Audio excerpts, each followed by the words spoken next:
in this video, I will show you how to fix WhatsApp waiting room not showing. So if you're facing this error, then what you'll have to do is first of all check your Wi-Fi connection. Make sure that is stable. Or you could also try switching between mobile data and Wi-Fi connection. The next thing that you can do is go to Play Store. In the search bar, search for WhatsApp. From here, check if there is any update button available. If there is, then simply update it. And if it's already full up to date, then click and hold on to the WhatsApp icon. Then scroll till the end. Here you will find more features. Click on it. Then go to App Info. From here, click on Storage Uses. Here you will find Clear Data and Clear Cache. Make sure you click on Clear Cache. After that, simply click and hold on to your power button. Turn the slider upwards.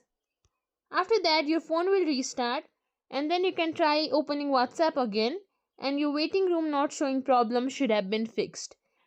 If you think this video was helpful, please like, share, subscribe to our channel and thank you for watching.